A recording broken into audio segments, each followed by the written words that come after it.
तो hello friends, welcome back to my channel. तो friend, आज हम लोग डिस्कस करने वाले हैं बेसिक कंप्यूटर इंजीनियरिंग, जो कि BTech second semester computer science branch वाले स्टूडेंट के लिए काफ़ी इंपॉर्टेंट सब्जेक्ट है। और इस सब्जेक्ट में बहुत सारे स्टूडेंट डाउटफुल ये है कि ये सब्जेक्ट उनका सही तरीके से कवर नहीं हो पा रहा, क्योंकि ये सब्जेक्ट क्या है, थ्योरेटिकल है।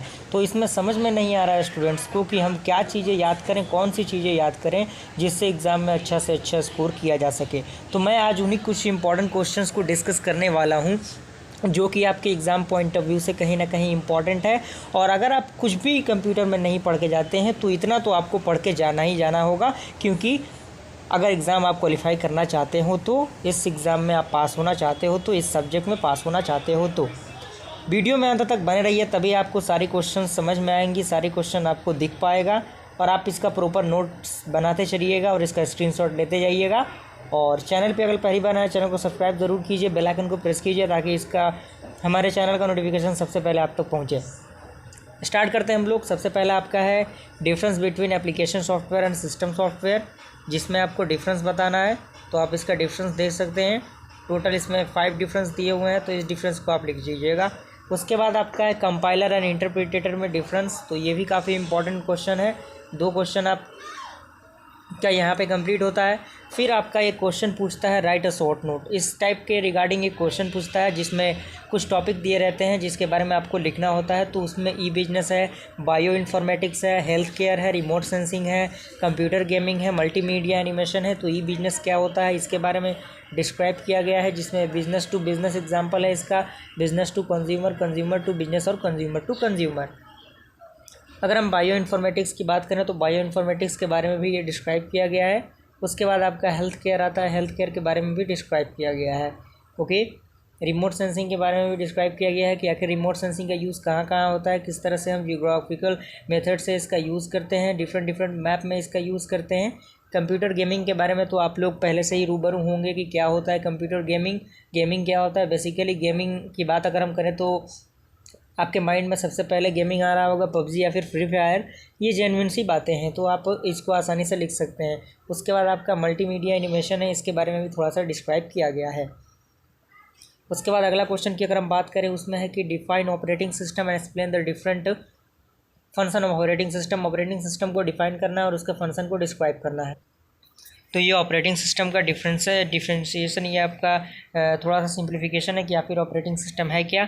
उसके जो फंक्शन है वो आपका यूज़र इंटरफेस है, रनिंग प्रोग्राम है, उसमें थोड़ा थोड़ा लिखना होगा आपको इस तरह से करके। क्योंकि यार देखिए, थोड़ी बहुत चीज़ें तो आपको याद करनी पड़ेंगी अगर आप एग्ज़ाम क्वालिफाई करना चाहते हो। तो बड़ी बड़ी चीज़ें याद करने की ज़रूरत नहीं, क्योंकि कुछ ना लिखने से बेहतर है आप ही ये सारी चीज़ें उसमें लिख दें। ओके, अगर ये क्वेश्चन पूछता है तो। उसके बाद मैनेजिंग फाइल है, मेमोरी मैनेजमेंट है, इनपुट आउटपुट सिस्टम मैनेजमेंट है। उसके बाद आपका कंट्रोलिंग नेटवर्क है, जो कि ऑपरेटिंग सिस्टम का फंक्शन का ही पार्ट है। उसके बाद आपका सिक्योरिटी है। अगर हम अगले क्वेश्चन की बात करें तो वो है आपका type of cloud computing. Cloud computing के कितने टाइप होते हैं, तो मेनली टाइप जो होते हैं वो private cloud, public cloud, hybrid cloud and multi cloud, यानी 4 प्रकार के होते हैं। और 3 मेन होते हैं, जो होता है आपका आस पास और सास, जिसे हम कहते हैं infrastructure as a service, platform as a service and software as a service. तो प्राइवेट क्लाउड क्या होता है, प्राइवेट क्लाउड का डिस्क्रिप्शन यहाँ पे है। उसके बाद आपका पब्लिक क्लाउड के बारे में डिस्क्रिप्शन है। उसके बाद आपको हाइब्रिड क्लाउड का डिस्क्रिप्शन मिल जाएगा। उसके बाद आपको मल्टी क्लाउड का डिफिनेशन मिल जाएगा। उसके बाद अगर हम बात करें इंफ्रास्ट्रक्चर एज ए सर्विस, तो वो भी आपको यहाँ पे डिस्क्राइब किया गया है, तो आप उससे रिमेंबर करने की कोशिश कीजिएगा। और जितने चीज़ें आप समझ पाएंगे तो उतना आपके लिए बेनिफिट होगा, तो आप इसे थोड़ी सी समझने की कोशिश कीजिएगा। अदरवाइज़ आप इसका स्क्रीनशॉट ले सकते हैं। और वीडियो को अंत तक ज़रूर देखिएगा, और चैनल पहली बार आए चैनल को सब्सक्राइब ज़रूर कीजिएगा, ताकि देखिए कोई भी यूट्यूबर अगर मेहनत करता है तो उसको सख्त ज़रूरत होती है किसकी, व्यू और सब्सक्राइब की। तो बस उससे उसके क्या होता है, मोटिवेशन मिलता है, और वो भी चाहता है कि अच्छा से अच्छा कंटेंट आपके सामने प्रोवाइड करें। Okay, platform as a service की अगर हम बात करें तो प्लेटफॉर्म एज ए सर्विस के बारे में भी थोड़ा सा डिस्क्राइब किया गया है कि ये आखिर है क्या। उसके बाद अगर हम बात करें सॉफ्टवेयर एज ए सर्विस, तो सॉफ्टवेयर के रिगार्डिंग ये सर्विस होता है, जिसमें कुछ इंपॉर्टेंट इंस्ट्रक्शन होते हैं, कुछ ब्राउज़र फीचर्स होते हैं जो कि इंपॉर्टेंट रोल प्ले करते हैं सॉफ्टवेयर एज ए सर्विस में। उसके बाद यहाँ पे ये कंप्लीट होता है। उसके बाद अगर हम अगले क्वेश्चन की बात करें, वो है आपका discussed about the classification of computer. ये तो सबको ऑलमोस्ट पता होगा, जिसमें micro computer, mini computer, main frame computer and super computer आता है। माइक्रो कंप्यूटर क्या है उसके बारे में थोड़ा सा डिस्क्राइब किया गया है। माइक्रो कंप्यूटर में आपका पार्ट होता है इनपुटिंग, स्टोरिंग, उसके बाद आपका है आउटपुटिंग। उसके बाद अगर हम मिनी कंप्यूटर की बात करें तो मिनी कंप्यूटर के बारे में भी ये डिस्क्राइब किया गया है। और मिनी कंप्यूटर के बाद आपका है मेन फ्रेम कंप्यूटर क्या है, मेन फ्रेम कंप्यूटर के बारे में, और साथ ही साथ सुपर कंप्यूटर के बारे में डिस्क्राइब किया गया है। अगर हम बात करें क्लासिफिकेशन ऑफ कंप्यूटर की बेस्ड ऑन एप्लीकेशन के आधार पर, तो वो आपका एनालॉग कंप्यूटर होता है और डिजिटल कंप्यूटर होता है। एनालॉग कंप्यूटर क्या होता है, वो आपका जो क्वांटिटी के रूप में कार्य करता है वो एनालॉग कंप्यूटर होता है। डिजिटल जो होता है आपका जो 0 और 1 के रूप में कार्य करता है, यानी बिट्स के फॉर्म में। अगला हम बात करते हैं, ये तो आपका वही है, ऑपरेटिंग सिस्टम का ही ये पार्ट है। ये क्वेश्चन तो हमने पहले भी देखा हुआ है, तो इन चीज़ों को भी आप। उसके बाद आपका अगला क्वेश्चन है difference between MS Word and MS Excel. ये भी काफ़ी इंपॉर्टेंट है, तो MS वर्ड MS एक्सेल के बारे में भी डिस्क्रिप्शन है। आपका जो डिफरेंस है वो भी आप डिफरेंस को कर सकते हैं, तो इन सारी क्वेश्चंस को आपको करना ही होगा। उसके बाद आपका है difference between system software, application software. तो ये सिस्टम सॉफ्टवेयर का सेक्शन हो गया, एप्लीकेशन सॉफ्टवेयर का। और जितने भी डिफरेंस के क्वेश्चन आएंगे आपको इसी तरह से प्रॉपर नोट्स, प्रॉपर चार्ट बना के आपको रिप्रेजेंटेट करना होगा। टोटल 6 इसमें दिए हुए हैं, तो कम से कम आपको 5 तो याद होना ही चाहिए। उसके बाद अगर हम बात करें write down the characteristics of object oriented programming language, तो ऑब्जेक्ट ओरिएंटेड प्रोग्रामिंग लैंग्वेज के बारे में डिस्क्राइब किया गया और उसके कुछ कैरेक्टरिस्टिक्स हैं, जिसमें आपका क्लास है, उसके बाद ऑब्जेक्ट है, दूसरा आपका इनहेरिटेंस है, और उसके बाद आपका पॉलीमॉर्फिज्म है, उसके बाद डाटा एब्स्ट्रैक्शन है, और उसके बाद इनकैप्सुलेशंस है। अगर हम अगला क्वेश्चन की बात करें, वो है आपका what control structure are used in C++। में कौन कौन से कंट्रोल स्ट्रक्चर यूज़ किए जाते हैं, तो आप देख सकते हैं हेडर फाइल सेक्शन, ये सारी चीज़ें यूज़ की जाती हैं। उसके बाद आपका अगला सेक्शन है वो आपका असेंबली लैंग्वेज और हाई लेवल लैंग्वेज में क्या अंतर है, क्या डिफरेंस है, तो इसको डिस्क्राइब किया गया है। ये भी काफ़ी पॉपुलर क्वेश्चन है, तो जितने भी ये क्वेश्चन है काफ़ी इंपॉर्टेंट है, कम से कम आप इन चीज़ों को कंप्लीट कीजिए। उसके बाद आपका आता है TCP/IP मॉडल क्या है, जो कि transmission control protocol internet protocol होता है, और इसमें कुछ इंपॉर्टेंट लेयर होते हैं, जिसमें application layer, transport layer, internet layer, network access layer and physical layer आता है। और थोड़ा थोड़ा इन सारे लेयर के बारे में डिस्क्रिप्शन आपको लिखना होगा एग्जामिनेशन में, तो ये काफ़ी हो गया।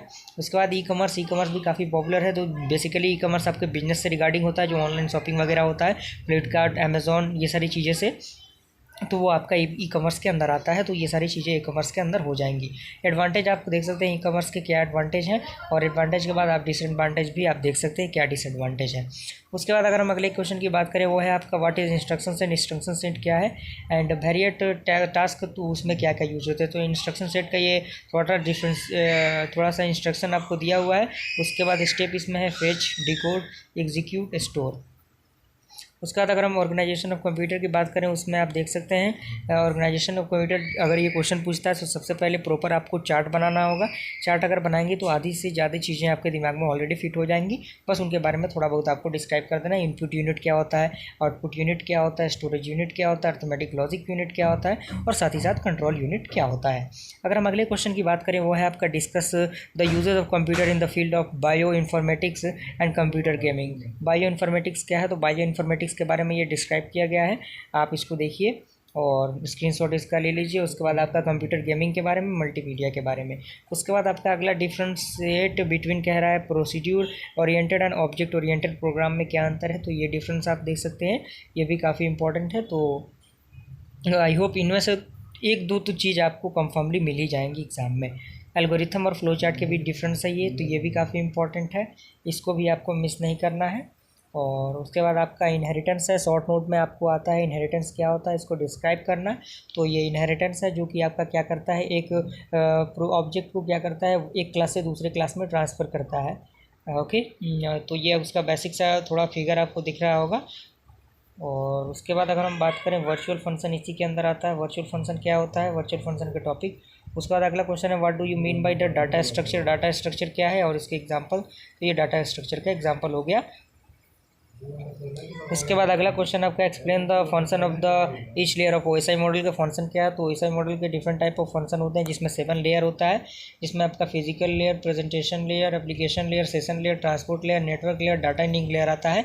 और इन लेयर के बारे में आपको डिस्क्राइब करना होगा एग्जामिनेशन में। फिजिकल लेयर के बारे में थोड़ा सा लिखना होगा, उसके बाद आपको डाटा लिंक लेयर के बारे में लिखना होगा, नेटवर्क लेयर के बारे में लिखना होगा, और साथ ही साथ ट्रांसपोर्ट लेयर के बारे में लिखना होगा। उसके बाद सेशन लेयर के बारे में और प्रेजेंटेशन और एप्लीकेशन लेयर के बारे में लिखना होगा। अगर हम शॉर्ट नोट की बात करें क्लाउड कंप्यूटिंग क्या है, तो क्लाउड कंप्यूटिंग के बारे में थोड़ा सा नॉलेज आपको होना चाहिए कि क्लाउड कंप्यूटिंग क्या है, ताकि आप लोग एग्जाम में लिख सकें। ये थोड़ा सा है डिफिनेशन, आप इसे थोड़ा सा रिमेंबर करने की कोशिश कीजिएगा। देखिए मेहनत तो आपको करना होगा क्योंकि टाइम बहुत कम है और आपका कंप्यूटर का पेपर लास्ट में होने वाला है। थोड़ा सा मतलब आपके पास थोड़ा सा टाइम है, तो आप आसानी से इसे कर सकते हैं इतने क्वेश्चंस को।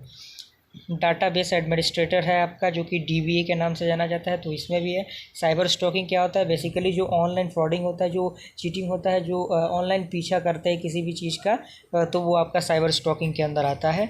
और उसके बाद आपका आता है हब क्या है, हब के बारे में डिस्क्राइब करना, स्विच के बारे में, राउटर के बारे में, ब्रिज के बारे में, gateway, modem, repeater and access point, इनके बारे में। और उसके बाद आपका लास्ट सेकेंड लास्ट है आपका सिस्टम सॉफ्टवेयर एप्लीकेशन सॉफ्टवेयर में अंतर डिफरेंस, तो ये आपका हो गया। उसके बाद लास्ट है आपका रैम एंड रोम के डिफरेंस बताना है। ओके, आई होप यहाँ तक कंप्लीट हुआ है। अगर वीडियो पसंद आए वीडियो को लाइक ज़रूर कीजिएगा, चैनल पहले चैनल को सब्सक्राइब कीजिए। फिर मिलते हैं अगले वीडियो में, तब तक के लिए थैंक यू।